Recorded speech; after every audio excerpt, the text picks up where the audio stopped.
வாழ்க்கை பயணத்தை புரிந்து கொள்ள வேண்டும் என்றால் ஆறு ரிவர் தத்துவம் புரிஞ்சுக்கணும். ஹெலிகாப்டர்ல இருந்து ஆற பாருங்க, ஆறு இருக்கு இல்லையா, ரிவர் பாருங்க, இப்படி போகும். இங்க 1 கிலோமீட்டர் போகும், யூட்டன் போடும், திரும்ப அங்க வரும், இப்படி போகும், இப்படி போகும், அப்படி போகும், சுத்தி சுத்தி போயிட்டு இருக்கா.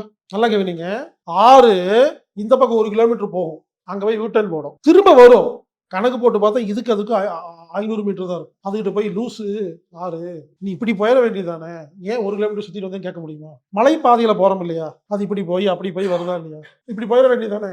மலைப்பாதை மாதிரி, ஆறு மாதிரி வாழ்க்கை நேராக போகாது, சுத்தி சுத்தி தான் போகும். நாம என்ன பண்றோம், 2 கிலோமீட்டர் போயிட்டு திரும்பி வருது இல்லையா, அப்படின்னு சொல்லிட்டு இருக்கோம். இப்படிதான் பயணம், இப்படிதான் இருக்கும். அது ஏன்னு கேட்டீங்கன்னா, நல்லா கவனிங்க. தண்ணி இருக்கு இல்லையா, தண்ணிக்கு ஒரு தத்துவம் இருக்குங்க. தண்ணி பள்ளத்தை நோக்கி ஓடும், மேடான பகுதி வந்தால் நிற்கும், இடிச்சிட்டு நிற்கும், உடனே நின்று இருக்காது. அந்த மேட்டை கடந்து போறதுக்கு உயரம், எப்போ உயருதோ உளுந்து ஓடும். ஆறு ஓடிட்டு இருக்கு, ஒரு பாறை இருக்கு, இடிச்சிருச்சு, நிக்குது.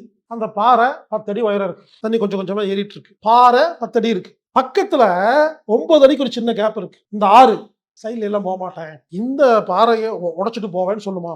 ஆறு என்ன பண்ணும், தண்ணி என்ன பண்ணும்னா முதல் பள்ளத்தில் இறங்கும். இதை விட இது நல்ல ரூட்னு சொல்லி வெயிட் பண்ணாது.